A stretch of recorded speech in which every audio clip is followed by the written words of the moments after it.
नमस्ते बच्चों। पिछले वीडियो में मैंने आप लोगों से क्रांतिकारी कबीर के जो चैप्टर है उसके प्रारंभिक भाग की चर्चा की है। जो पिछले दिन जो अंतिम पॉइंट के रूप में मैंने कहा था, तो धार्मिक पाखंडियों से उन्होंने कहा तेरी प्रीति राम से नहीं है, धन दौलत पद और प्रतिष्ठा से है। वास्तविक रूप में ये पाखंडी लोग भक्तों को देखकर हंसते हैं। तो उनके इस विचारों को रेखांकित करने वाले के दोहे के बारे में भी मैंने आपसे बताया था। और आगे कबीरदास बताना चाहते हैं। आगे कबीरदास क्या बताना चाहते हैं? वो बताते हैं कि भक्ति आंदोलन का जो मुख्य उद्देश्य है मानवता की सार्वभौमिक एकता और उसकी महत्ता। तो भक्ति किस लिए है? जो मानवता को बरकरार रखने के लिए, मनुष्यत्वത്തെ മുന്നോട്ട് കൊണ്ടുപോകാൻ। सार्वभौमिक एकता, सर्वम सह, सर्वम जो है एक है, सभी समान है, എല്ലാവരും തുല്യരാണ്, ഒരു ഏകത ഉണ്ടായിരിക്കണം। और उस एकता की महत्ता, तो मानवता और एकता की महत्ता ही भक्ति आंदोलन का मुख्य लक्ष्य है। और जो है उस समय जो धार्मिक कट्टरवाद में फंसकर जो साधारण जनता की जीना हराम हो गया था। जो कट्टरपंथी लोग हैं, कट्टरपंथी लोग कौन होते हैं? जो निर्बंधितമായി धर्म के आचार अनुष्ठान करने को लोगों को बाध्य बना देते हैं। നിർബന്ധിച്ചും जो നമ്മുടെ ആചാരങ്ങളും അനുഷ്ഠാനങ്ങളും ചെയ്യണമെന്ന് നിർബന്ധിക്കുന്ന പൂജാരിമാരും മുല്ലമാരും ഒക്കെ ഉണ്ടായിരുന്ന അവരുടെ ഇടയിൽപ്പെട്ട് സാധാരണ ജനങ്ങൾ പൊറുതിമുട്ടി। ये धार्मिक कट्टरवाद में फंसकर मानव रूढ़ियों एवं संकीर्णता के बंधन में पड़े। रूढ़ियों का मतलब क्या है? ये रूढ़ी जो है हम जो परंपराയിട്ട് ആചരിച്ചു വരുന്ന ആചാരങ്ങൾ അനുഷ്ഠാനങ്ങൾ। फिर संकीर्णता का मतलब है ഇടുങ്ങിയ ചിന്താഗതി। അപ്പോൾ ധർമ്മം എന്നുള്ള മതം എന്നത് വിശാലമായ ആശയത്തിന് പകരം ഇടുങ്ങിയ ചിന്താഗതിയായി മാറുന്നു। तो इस प्रकार जो जनता को बाध्य बना देते हैं, तुम ऐसा करो वैसा करो। तो इस प्रकार के धार्मिक कट्टरवाद में फंसकर मानव का जीना हराम हो गया। तो कबीरदास ने इसलिए ये धार्मिक कट्टरवाद का विरोध किया। तो कबीर ने क्यों धार्मिक कट्टरवाद का विरोध किया?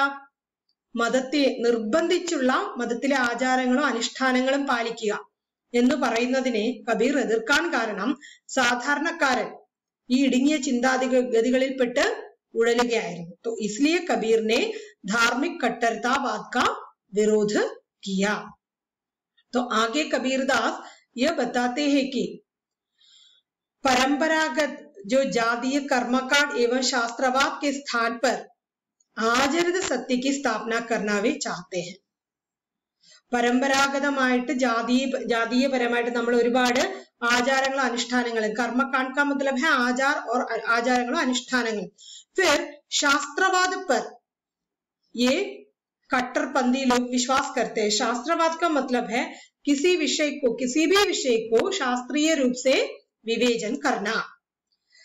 तो कबीर के अपनी भक्ति पद्धति में कबीर ने इस जातीय कर्मकांड एवं शास्त्रवाद को कोई स्थान नहीं दिया। उन्होंने कहा कि आचरित सत्य की स्थापना करना आवश्यक है।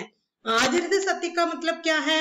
इതുവരെയും വെളിപ്പെടാത്ത सत्य, यानी कि ईश्वर, उस ईश्वर की ओर, उस ईश्वरीय सत्ता की ओर, उस सत्य की स्थापना करना, उस ईश्वर की स्थापना करना कबीर चाहते हैं। ना कि वो जातीय कर्मकांड पर विश्वास करते हैं, शास्त्रवाद पर विश्वास करते हैं। तो कबीर आगे बताते हैं धर्म का लक्ष्य किस लिए? धर्म किस लिए है? മൂല്യവും की रक्षा के लिए। ഓരോ മതവും വാല്യൂസിനെ സംരക്ഷിക്കാൻ വേണ്ടിയിട്ടാണ് ഉണ്ടായിട്ടുള്ളത്। और उनका यही मकसद है कि चराचरों की रक्षा करना, उसका अस्तित्व बरकरार रखना। അപ്പൊ മതം എന്തിനു വേണ്ടിയിട്ടുള്ളതാണ്? എല്ലാ ചരാചരങ്ങളെയും രക്ഷിക്കാനും അവരുടെ നിലനിൽപ്പിനെ സുതാര്യമാക്കാനും വേണ്ടിയിട്ടുള്ളതാണ് മതം। और मूल्यों की रक्षा करने के लिए ही ये धर्म है। लेकिन आज क्या क्या हो रहे हैं आप देखते आ रहे हैं, है ना। तो कबीर कितना महान आशय को लेकर हमारे सामने उपस्थित हुए, वो उनकी इन विचारों से हम देख सकते हैं। शास्त्रवाद और जातियों से जुड़कर धर्म विकृत बन गया। तो कबीरदास बताते हैं कि धर्म इसलिए विकृत हो गया है कि उसमें शास्त्रवाद और जातियां जुड़ गई। तो धर्म के नाम पर बहुत सारी जातियां आ गए है ना, आप तो जानते हैं ഓരോ മതത്തിലും എത്ര ജാതികളാണുള്ളതെന്ന്. फिर शास्त्रवाद, सभी का शास्त्रीय विवेचन करना. तो इस प्रकार के जो शास्त्रवाद और जातियों से जुड़कर ही धर्म तो विकृत हो गए हैं. और आगे वो बताते हैं ये कर्मकांड किसने लाकर खड़ा कर दिया? ये पुजारी, मठाधीश, मुल्ला, ये लोग तो धर्म को विकृत बना दिया. इन्होंने कहा कि अब उस जाति पर विश्वास करो, इस ईश्वर पर विश्वास करो, शास्त्रवाद ऐसा है वैसा है. इस प्रकार जो बहुत कर्मकांड का अनुपालन करो, पूजा पाठ करो. इस प्रकार जो पुजारी, मठाधीश, मुल्ला आदि लोग साधारण जनता को बहकावे में ला देते हैं. ഇങ്ങനെയുള്ള ആചാരങ്ങളോ അനുഷ്ഠാനങ്ങളോ ഒന്നും പാലിച്ചില്ലെങ്കിൽ ശരിയാകില്ല എന്ന് ഈ പൂജാരിമാരും മഠാധീശരും മുല്ലാമാരും ഒക്കെ ജനങ്ങളെ വഴിതെറ്റിച്ചു, അങ്ങനെയൊക്കെ പറഞ്ഞു. तो ऐसे धर्म तो विकृत बन गए. तो इसलिए हमारे जो कबीरदास ने क्या किया, ऐसे लोगों के विरुद्ध खड़े हो गए.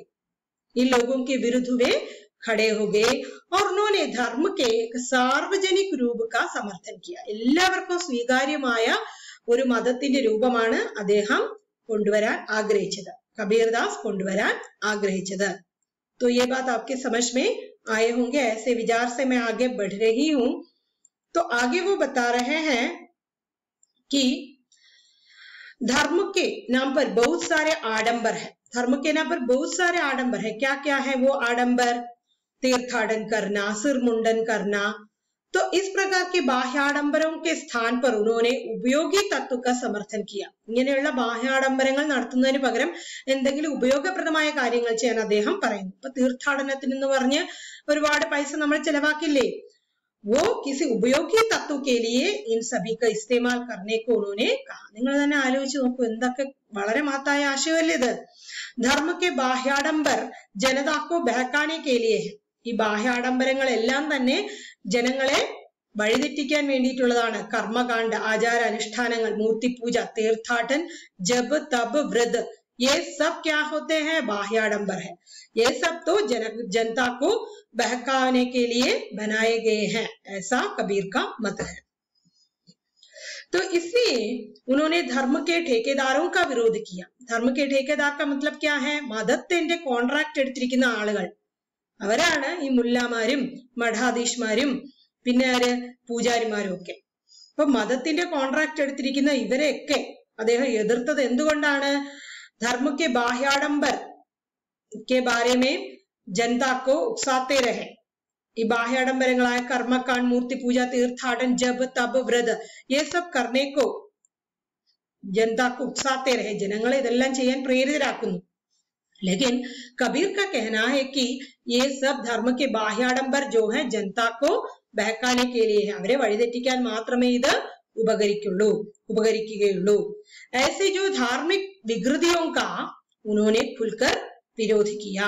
और ये भी नहीं, ये धर्म के एक स्वस्थ रूप का रूप उन्होंने दिखाया. स्वस्थ रूप को दिखाया. बहुत सरल और सुचारू ढंग से ईश्वर प्राप्ति कैसे कर सकते हैं, ऐसे धर्म का स्वस्थ रूप उन्होंने जनता के सामने रख दिया. ഈശ്വര പ്രാപ്തിക്ക് വളരെ സരളമായ രീതിയിൽ നമുക്ക് എങ്ങനെ മുന്നോട്ട് പോകാം എന്ന് അദ്ദേഹം ജനങ്ങളുടെ മുന്നിൽ അവതരിപ്പിച്ചു. അങ്ങനെയുള്ള മതത്തിന്റെ ഒരു സ്വസ്ഥമായ രൂപമാണ് അദ്ദേഹം ആഗ്രഹിക്കുന്നത്. तो आगे कबीर कह रहे हैं, कबीर की भक्ति ब्रह्म के स्वरूप के सम्यक बोध से जुड़ी है. ब्रह्म के स्वरूप के सम्यक बोध से जुड़ी है. सम्यक बोध എന്ന് പറഞ്ഞാൽ എന്താണ്? ഈശ്വരനെ ശരിയായി അറിയുക. കബീറിന്റെ ഭക്തി എന്ന് പറഞ്ഞാൽ ബ്രഹ്മ, राम के स्वरूप को सच्चे रूप से पहचानना, ഈശ്വരന്റെ ശരിയായ രൂപത്തെ മനസ്സിലാക്കുക. तो उन्होंने आध्यात्मिक शुचिता पर भी बल दिया. तो शारीरिक शुचिता से मानसिक शुचिता पर बल दिया. तो आध्यात्मिकता के लिए क्या चाहिए? मानसिक शुचिता चाहिए, तभी आध्यात्मिक शुचिता प्राप्त हो जाएगी. शारीरिक शुचिता से ज्यादा आध्यात्मिक शुचिता को महत्व दे. इसका मतलब क्या है? सच्चे दिल से ईश्वर की प्रार्थना करना, मेडिटेशन करना, तो वही आध्यात्मिक शुचिता है। तो वो जो कर्मकांड, स्नान, जप, तप, ताप, चंदन, माला, नमाज, मृग चर्म धारण, केश लुंजन, मुंडन, मौन, जड़ाधारण, उपवास, तीर्थाടन, तिलक आदि कर्मकांडों का तिरस्कार किया। गंगा स्नाനം ചെയ്താൽ എല്ലാ പാപവും ഒഴുകി പോകും എന്നൊക്കെ പറയില്ലേ? ജപം, തപം, ചന്ദനം ഇടുക, മാല ധരിക്കുക, നിസ്കരിക്കുക, ഫിർ മൃഗചർമ്മം ധരിക്കുക, തലമുണ്ടനം ചെയ്യുക, അത് ഇങ്ങനെയുള്ള മൗനവ്രതം അനുഷ്ഠിക്കുക, ജട തലയിൽ വരിക, ഉപവാസം അനുഷ്ഠിക്കുക, തീർത്ഥാടനം നടത്തുക, കുറി തൊടുക, ഇങ്ങനെയുള്ള കർമ്മകാണ്ഡ് ആചാരങ്ങളെയൊക്കെ കബീർദാസ് तिरस्करिचिരുന്നു। इन सब पर उन्हें कोई विश्वास नहीं था, इन सभी का उन्होंने तिरस्कार किया था। और उन्होंने आगे बताया गुरु की कुछ जिम्मेदारी होती है। पहले ही कबीरदास बताते हैं कि गुरु ने मुझे ईश्वर का ज्ञान दिया है, तो इस प्रकार गुरु ही हमें क्या देते हैं? आध्यात्मिक ज्ञान देते हैं। ये भी नहीं, वो आत्मसमर्पण की कला में पारंगत करा देता है। एक साधक को क्या करते हैं? भक्ति में डूबने वाले एक साधक को एक सच्चे गुरु आध्यात्मिक ज्ञान प्रदान करने के साथ साथ आत्मसमर्पण कैसे कर सकते हैं वो उसी का रास्ता भी दिखा देते हैं। ആത്മസമർപ്പണം എങ്ങനെ ചെയ്യാം, അതിലും അവനെ പ്രവീണനാക്കുക എന്നുള്ളതാണ് ഒരു നല്ല ഗുരു ചെയ്യേണ്ടത് എന്ന് കബീർദാസ് പറയുന്നു। फिर एक संत के 4 उत्तरदायित्व वे मानते हैं। एक सच्चे सन्यासी के लिए 4 उत्तरदायित्वों का पालन करना आवश्यक है। वो क्या क्या है? विद्वेषहीनता, उसका मतलब क्या है? किसी से विद्वेष नहीं रखना। निष्कामिता, किसी भी प्रकार के आग्रह मन में न रखना। तीसरा जो है स्वामी में परमासक्ति, सिर्फ उसकी आसक्ति किसकी ओर होना चाहिए? ब्रह्म या ईश्वर की ओर। और जो है 14 जो है लोग से परम विरक्ति, उसका मतलब क्या है? लौकिक सुख सुविधाओं को त्यागना, ലൗകികമായ സുഖ സുവിധകൾ ത്യജിക്കുക, ആരോടും ദേഷ്യമില്ലാതിരിക്കുക, ഒരു ആഗ്രഹവും ഇല്ലാതിരിക്കുക, ഈശ്വരനോട് മാത്രം ആസക്തി ഉണ്ടായിരിക്കുക, ലൗകിക സുഖങ്ങളെ ത്യജിക്കുക। इसे ही कबीरदास अपने जो साधना के मेडिटेशन के चरम पुरुषार्थ मानते हैं। इसे ही उन्होंने अपने जो साधना के चरम पुरुषार्थ, उसका मतलब है मोक्ष के जो मार्ग, वो मानते हैं। इन पड़ावों से गुजरने से मोक्ष प्राप्ति हो जाएगी, यही कबीर का विश्वास है। उनका जो आदम्य लक्ष्य यह है कि सत्य के मूल का अन्वेषण था। सत्य के मूल माने क्या है? ईश्वरीय सत्ता का अन्वेषण। जो ईश्वर कैसे होंगे, किस प्रकार होंगे, उसका ओरिजिन कैसा है, उस परम सत्ता का अन्वेषण ही कबीर का मूल लक्ष्य था। तो ये आपके समझ में आए होंगे। तो कबीर गुरु की कुछ जिम्मेदारियों के बारे में बताते हैं। आध्यात्मिक ज्ञान, आत्मसमर्पण की कला में पारंगत करा देना शिष्यों को, और एक सच्चे संत के लिए इन 4 गुणों का होना आवश्यक होता है। विद्वेषहीनता, निष्कामिता, स्वामी में परमासक्ति, लोग से परम विरक्ति। तो उस परम सत्य के मूल का अन्वेषण करना वो अपना लक्ष्य, जीवन का लक्ष्य मानते हैं। और कबीरदास बाह्य कर्मकांड, आचार अनुष्ठान, इन सभी का तिरस्कार करते हैं। मुल्ला और मठाधीश, पुजारी, इन लोगों ने जिन जिन बातों के बारे में बताया था उन सभी का उन्होंने तिरस्कार किया। और धर्म के बाह्याडंबर सिर्फ जनता को बहकाने के लिए है, यही उनका मद था। और धर्म के ठेकेदारों का तिरस्कार उन्होंने किया, और धर्म के एक शुद्ध रूप को, स्वस्थ रूप जनता के सामने उन्होंने प्रस्तुत किया। और उन्होंने आध्यात्मिक शुचिता पर बल दिया। तो हम ईश्वर की ओर जिस रास्ते को अपनाते हैं वो सच्चे दिल से होना चाहिए। स्नान, जप, तप, चंदन, माला, नमाज, मृग चर्म धारण, इन सभी का उन्होंने तिरस्कार किया। और कबीर की भक्ति में ब्रह्म के स्वरूप के सम्यक बोध से, सम्यक बोध को वो मानते हैं। सम्यक बोध का मतलब है ईश्वर के सच्चे रूप का दर्शन करना, ശരിയായ ബോധം ഈശ്വരനെ കുറിച്ച് ഉണ്ടാക്കി വെക്കുക। ये सब कबीर के जो विचार है। और अगले वीडियो के साथ फिर मिलेंगे। तब तक के लिए